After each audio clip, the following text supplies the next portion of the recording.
Hello there and welcome once again. I hope you've had a good week. I have a fun story from Gurdjieff and the Hartmann at the end, and a lot of interesting material this week. One piece of work that can always be done is to do more than what is required of you. If you have 5 things to do 7. And if you remember this teaching, bring quality and precision and presence to your work, even if you're just laying the table. The quality that you bring even to mundane tasks creates an ascending octave, and as you sow, so you shall reap. People used to have a lot of faith in such things.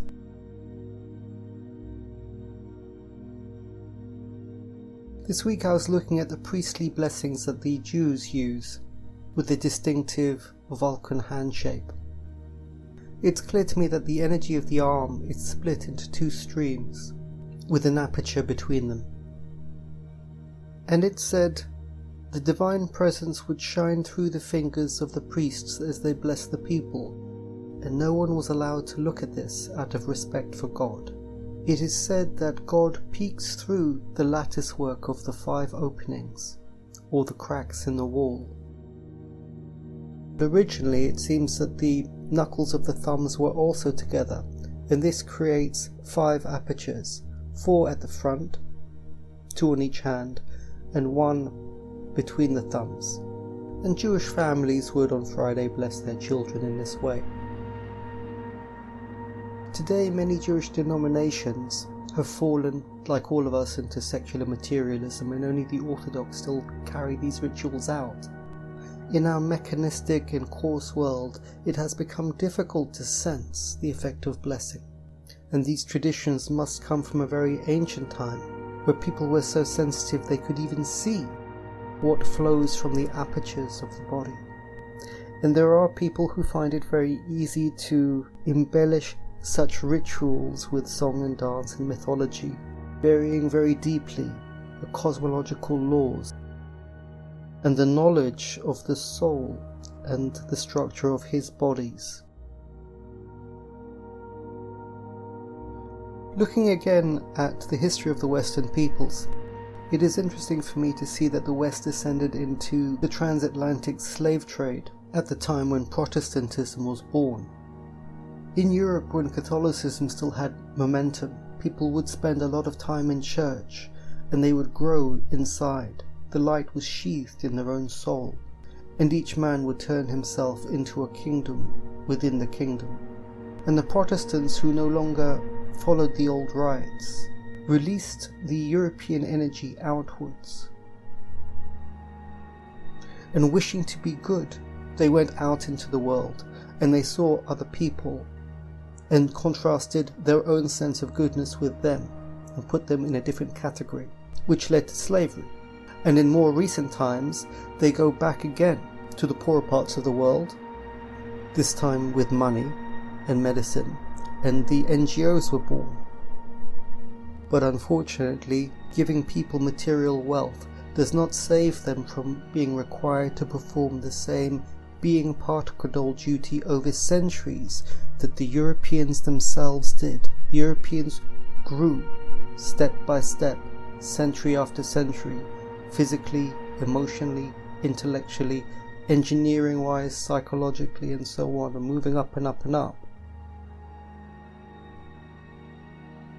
Gurdjieff says this: it would be only half a calamity for our common megalocosmos if the abnormal conditions of ordinary existence of the 3-brained beings of this planet Earth had only had consequences for them alone, that is, for themselves as 3-brained beings, and for the possibility of completely perfecting the higher being bodies that have had the extreme misfortune to have arisen within them, or which may arise within them in the future. But now the whole terror lies in this, that their abnormal existence is already having repercussions and a harmful influence on the normal existence of the 3-brained beings breeding on other planets belonging, it is true, to the same solar system, and also on the possibilities of perfecting the higher being parts coated in the common presence of these beings. Here Gurdjieff is talking about the different worlds in our solar system, the different planets, which are so vast compared to the size of an ordinary man, it is hard to represent to ourselves what he really means by that. It may be, for instance, that the planet Earth has noticed the chaos of human life and will take action against them, but a planet lives at a speed so slow compared to a human life, perhaps as a human life would seem to a mayfly, that although the planet takes action, it seems to us an eternity. He says also, in former times, it was understandable on account of their special organ Kundabuffer that they should seem strange in comparison with other beings. But now, when there is no Kundabuffer, it is impossible to call them merely strange. Nothing in them is as it is amongst beings in general. It would be comprehensible if there were any reason for it, but the peculiarity consists just in this, that there is no reason. Neither his endlessness, nature, nor even the archangel Luisos has anything to do with the fact that they are now so strange, and at the same time not such beings as they should be. There must be some misunderstanding. Had the properties of Kundabuffer not existed, they would have been formerly more normal than they are now. Then one could at least understand them. They were what they were, but now they are what they should be, and yet at the same time they are not. Formerly they could be recognized as good, bad, clever or stupid by their conversation or by their conduct. But by their present conduct it is impossible to recognize them. For instance, when one speaks you think he is such and such, a very clever being, let us say. But when at the same time he does something unconsciously and this manifests himself, he turns out to be quite the opposite, since what is in his essence is not in his manifestations, and what is in his manifestations is not in his essence. In my opinion, human society is in a very dangerous state, and is doomed, unless a radical insight is developed, an insight that they have somehow all missed because they are at the same time the patient and the doctor. But it seems that fortune is with them, and that help is at hand.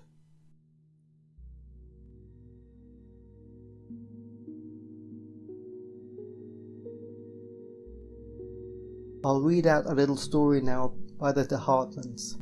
It was the time when they were trying to put on the theatre of the struggle of the magicians with Gurdjieff. At 8 o'clock every evening, except Saturdays and Sundays, gymnastics began. 1 hour earlier the samovar was heated so the pupils could have a cup of tea with sugar and a little sweet bread. We, however, could not permit ourselves this treat, since Mr. Gurdjieff charged a very high price for it, the same price charged by the only remaining cafe in Tiflis.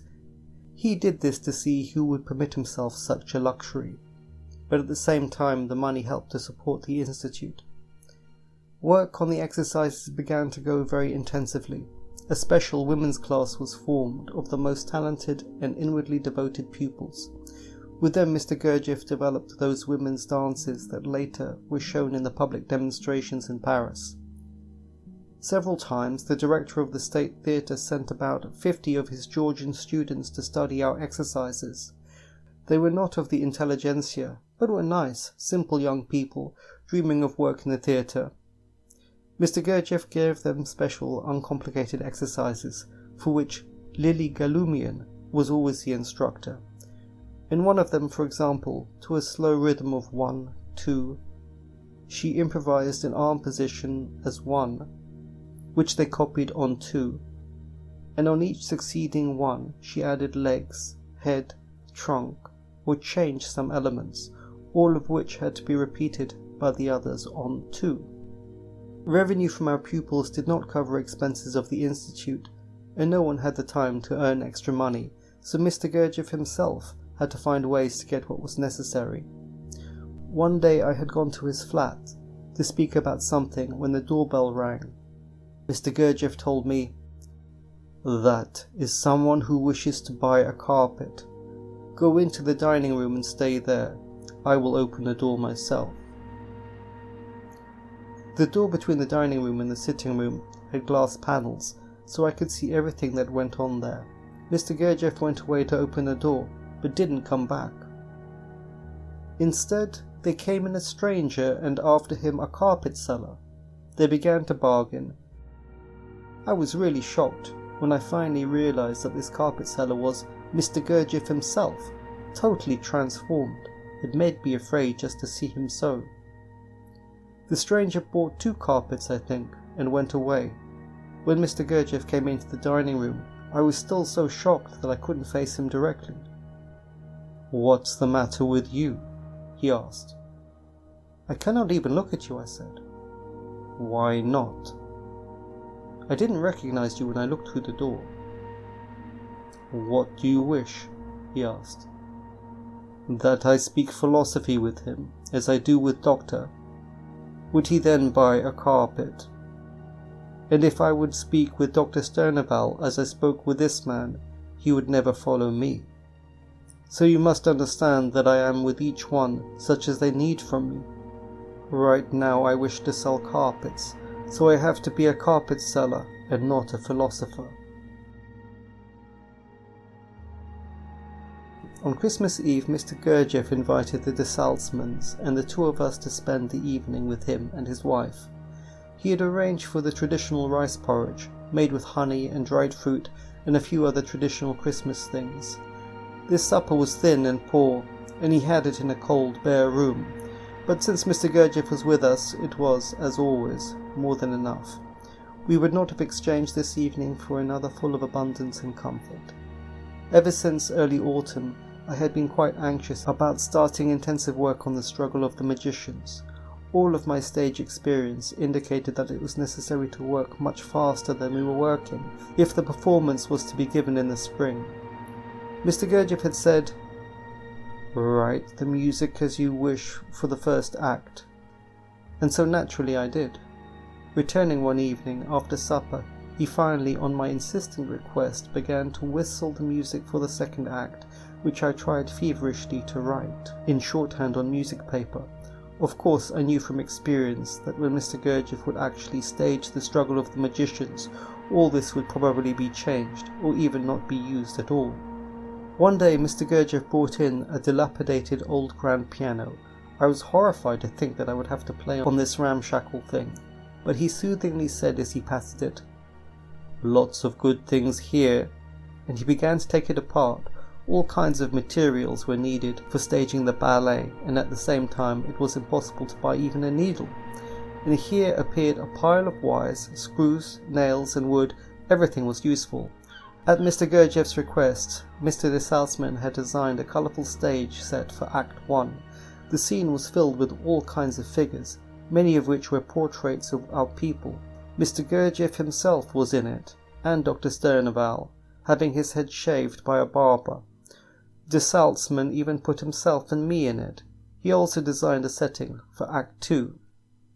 For one of the scenes, Mr. Gurdjieff himself made a doll of papier-mâché with little lights inside that shone through tiny holes.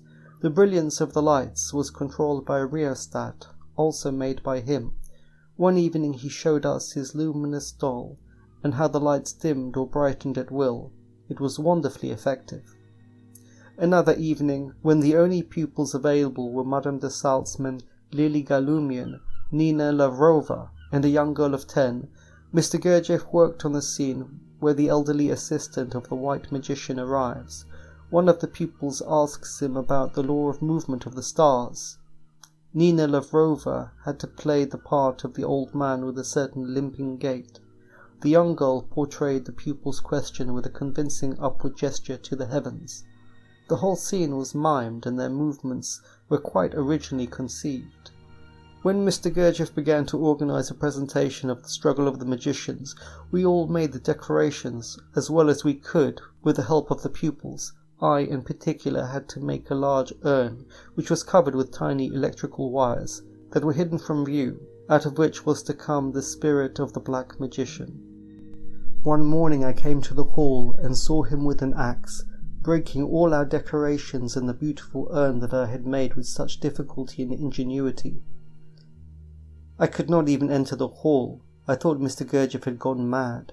He saw me through the glass door and called me to come in, then asked me, "Why are you so astonished? We have done it, so we don't need it any more. Now it can go to the dump." Only much later did I understand that this was one of the principles of Mr. Gurdjieff's teaching, to make the pupils do something that is terribly difficult and demand all their attention and diligence and then destroy it, because for them only the effort is necessary and not the thing itself. When Mr. Gurdjieff announced that the struggle of the magicians would be performed in the State Theater, it seemed to me like a joke, since we did not even have material for costumes. But if he had not said this, we would not have worked with the intensity he wanted. The struggle of the magicians was a disguise for real work. We were probably not at that time advanced enough for work with Mr. Gurdjieff to be our only aim. We still had to have outward attraction, such as public performances.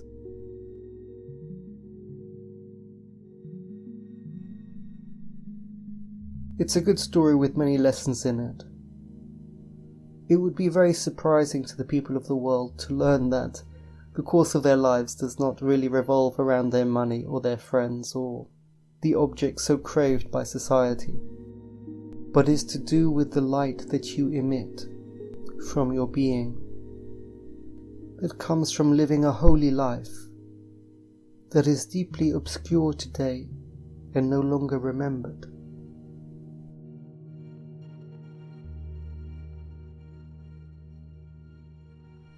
Okay, well, I wish you well. I hope you have a lovely week. See you again.